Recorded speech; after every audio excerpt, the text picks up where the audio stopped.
जीवन का सबसे कीमती धन क्या होता है? एक शिष्य ने अपने गुरु से सवाल किया। गुरु ने इसका उत्तर देते हुए जवाब दिया कि चाहे मेरे पास पैसे ना हो, चाहे रहने के लिए छत भी ना हो, चाहे कोई सुख सुविधाएं ना हो, लेकिन अगर मेरा शरीर स्वस्थ है तो मैं दुनिया का सबसे धनवान आदमी हूं। शिष्य ने पूछा कि गुरुदेव, आपकी उम्र 100 साल को पार कर चुकी है और फिर भी आप इतने स्वस्थ हैं।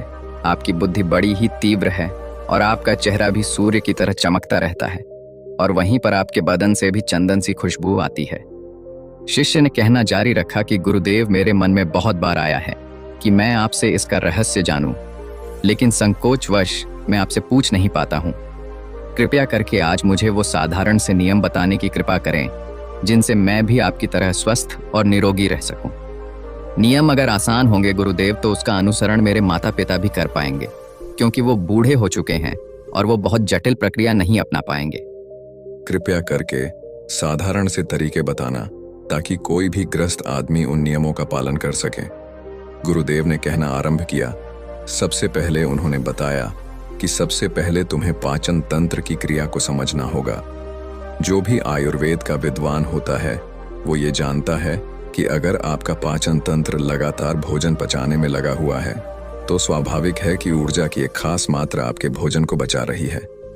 इसी कारण ज्यादा भोजन करने के बावजूद आपका दिमाग और आपका शरीर अपने बेहतरीन स्तर पर काम नहीं कर पाता।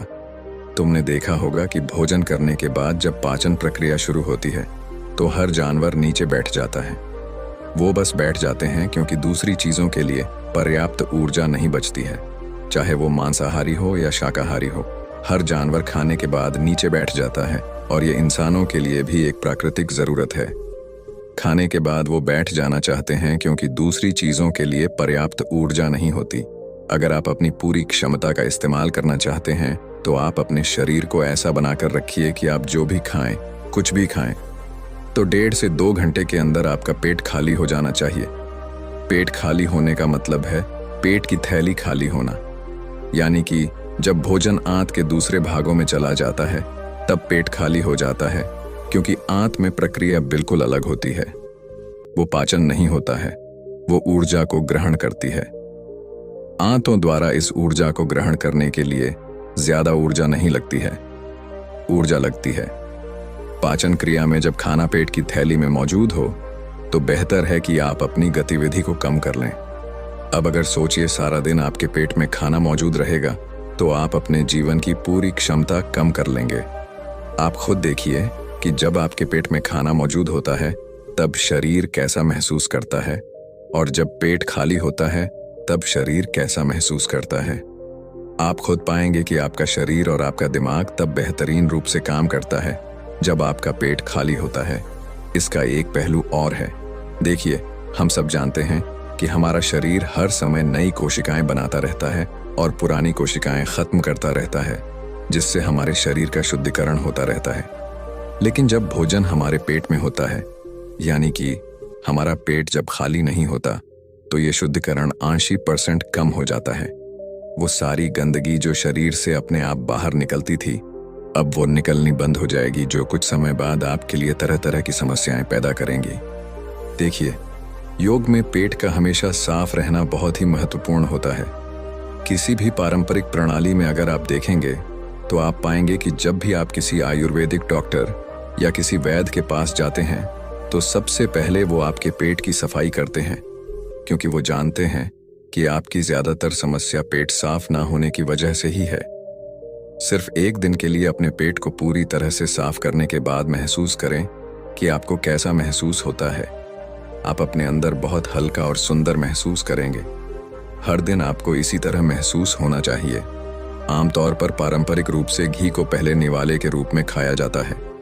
घी एक चिकनाई वाला पदार्थ है जो पूरी आहार नली को चिकनाई देता है। आपको सबसे पहले इसे ही खाना चाहिए ताकि यह भोजन के प्रवाह को आसान बना दे। जब आप बहुत मसालेदार भोजन खाते हैं तो उसे खाने से पहले आपके भोजन मार्ग पर घी की परत चढ़ाना बहुत अच्छा होता है। घी का महत्व यह है कि यह आहार नली को साफ रखता है। तो जो व्यक्ति घी का उचित तरीके से सेवन करता है उसका पेट हमेशा साफ रहेगा, क्योंकि वहां कुछ नहीं चिपकता। वहां कुछ भी लंबे समय तक ठहर ही नहीं सकता। पेट का कैंसर, आंत का कैंसर, आजकल ये बहुत ज्यादा हो रहा है। तो अगर आप एक निश्चित मात्रा में घी का सेवन करते हैं तो ये घटना बहुत कम हो जाती है, लेकिन उसके लिए घी सही गुणवत्ता का होना चाहिए। सही तरीके से गाय या भैंस के दूध से बनाया जाए। अगर घी को उचित तरीके से गाय या भैंस के दूध से बनाया जाए तो इसके कई महत्वपूर्ण फायदे होते हैं। शिष्य ने सवाल पूछा कि गुरुदेव, पाचन क्रिया तुम्हें कुछ कुछ समझ गया हूं, लेकिन आप ये बताइए कि आपकी तरह सूर्य जैसा तेज पाने के लिए, चमकता हुआ चेहरा प्राप्त करने के लिए क्या प्रक्रिया अपनानी चाहिए। गुरु ने इसका उत्तर देते हुए कहना शुरू किया कि देखिए, आज के समय में बहुत सारे लोग सुबह उठते ही खाली पेट चाय पीते हैं। चमकता हुआ तेजस्वी मुख पाने के लिए हमें कुछ प्रक्रिया नहीं अपनानी। हमें बस अपनी दिनचर्या सही करनी है, अपना खान पान सुधारना है। सुबह खाली पेट चाय पीना जहर के समान होता है। वो धीरे धीरे आपके अंदर आपकी आंतों को कमजोर कर देता है। पेट में धीरे धीरे एसिडिटी होने लगती है और अपने आप मन और मस्तिष्क सुस्त पड़ते जाते हैं। सुबह उठते ही तुम्हें तांबे, चांदी या मिट्टी के बर्तन में रखा हुआ पानी पीना चाहिए, लेकिन चांदी और मिट्टी की तासीर ठंडी होती है, इसीलिए कफ, अस्थमा या दमा जैसे रोगी इसका उपयोग ना करें। रात में आपने चांदी, तांबे या मिट्टी के बर्तन में पानी रख दिया और सुबह खाली पेट बिना दांतुन किए हुए उसे पी लिया। शिष्य ने सवाल किया कि गुरुदेव, बिना दांतुन किए हुए अगर हम वो पानी पिएंगे तो हमारा बासी थूक हमारे अंदर ही चला जाएगा। गुरु ने उसे बताया कि वो तो अच्छी बात है, क्योंकि बासी थूक औषधि के समान होता है। गुरु ने चेतावनी दी कि देखिए, जिन लोगों को अल्सर, टीबी या निमोनिया है, उन्हें खाली पेट पानी नहीं पीना है। तांबे के बर्तन में रात में रखे हुए पानी में उसके संस्कार मिल जाते हैं। तांबे के गुण उस पानी में आ जाते हैं और वो तांबा हमारे शरीर में जाकर बहुत से लाभकारी फायदे करता है। गुरु ने चेतावनी दी कि अगर मजबूरी ना हो तो प्लास्टिक की बोतल में कभी पानी मत पीना, क्योंकि प्लास्टिक की एक ऐसी संरचना होती है, जब वो गर्म तापमान पर आता है तो प्लास्टिक धीरे धीरे पिघलना शुरू हो जाता है, और जब वो बहुत बारीक स्तर पर पिघलता है तो उसके कारण उस पानी में मिल जाते हैं, जो हमारे शरीर में जाकर कैंसर का कारण बन सकते हैं। देखिए, ये पानी पीने के बाद, अपना पेट अच्छे से खाली करने के बाद आप आंवला और सब्जियों का रस पी सकते हैं। आप पीने में कुछ लोगों को थोड़ा कड़वा लग सकता है, लेकिन जहाँ पर शरीर को इतने सारे फायदे हो रहे हो, वहाँ पर थोड़ा कड़वापन तो बर्दाश्त किया जा सकता है। गुरु ने बताया कि ये भी सच्चाई है कि हर दिन एक जैसा खाना नहीं खाया जा सकता। तो जिस दिन तुम आंवला और सब्जियों का जूस ना पी सको, उस दिन आपको दही खाना चाहिए। दही बहुत ही बेहतरीन आयुर्वेदिक औषधि के रूप में इस्तेमाल हो सकता है। अगर उसको सही से इस्तेमाल किया जाए तो हमारे शरीर में बहुत सारी बीमारियों को वो जड़ से खत्म कर सकता है। दही की एक पर्याप्त मात्रा लेकर उसमें गुड़, शक्कर या मिश्री का मिश्रण जरूर कर लें, ताकि आपको वो दही खट्टा ना लगे। अगर दही में गुड़ मिलाते हैं तो गुड़ बहुत ज्यादा नया नहीं होना चाहिए। गुड़ जितना ज्यादा पुराना होगा उतना ही लाभकारी होगा, और दही को थोड़ा पतला कर ले। पतला होने के बाद वो आसानी से हमारे शरीर में जा सकता है और उसको पचने में भी ज्यादा ऊर्जा शरीर को नहीं लगानी पड़ती। आयुर्वेद के गणित के हिसाब से अगर आप सुबह इन प्रक्रियाओं का पालन करते हैं तो आपके चेहरे का तेज बढ़ने लगेगा, उस पर चमकाने लगेगी। जल्द ही लोग आपसे बोलना शुरू कर देंगे कि भाई, आपकी उम्र इतनी ज्यादा हो गई, लेकिन आप लगते नहीं हो इतनी उम्र के। सन्यासियों और मुनियों जैसा तेज पाने के लिए ध्यान और आयुर्वेद के नियम के हिसाब से खान पान, ये दो चीजें सबसे ज्यादा जरूरी होती हैं। अगर ग्रस्त आदमी भी इन नियमों का पालन करता है तो वो भी सन्यासियों जैसा तेजस्वी हो सकता है। शिष्य ने आखिरी प्रश्न किया कि गुरुदेव, मुझे ये दो नियम तो अच्छे से समझ में आ गए हैं। पहला नियम, अपने पेट को खाली रखेंगे तो हर बीमारी से मुक्त रहेंगे। दूसरा नियम कि हम अपने चेहरे पर ओज और तेज कैसे प्रकट कर सकते हैं। बस एक आखिरी समस्या का समाधान और करवाना है। मैं आपसे पूछना चाहता हूं कि जैसे जैसे आदमी की उम्र बढ़ती है तो उसके आंखों की और उसके दिमाग की क्षमता कम होती जाती है, तो उस क्षमता को बरकरार बनाए रखने के लिए किन नियमों का पालन करें, या फिर क्या खान पान अपने दैनिक जीवन में अपनाएं। गुरु ने खुद की तरफ इशारा करते हुए कहा कि जैसे जैसे उम्र बढ़ेगी वैसे वैसे बुद्धिमान होते जाओगे। बस मैं जो नियम बता रहा हूँ उनको ध्यान से सुन लो। सुन लोगे तो सारी समस्याएं हल हो जाएंगी। सबसे पहले सफेद कद्दू के औषधीय गुणों के बारे में जानो।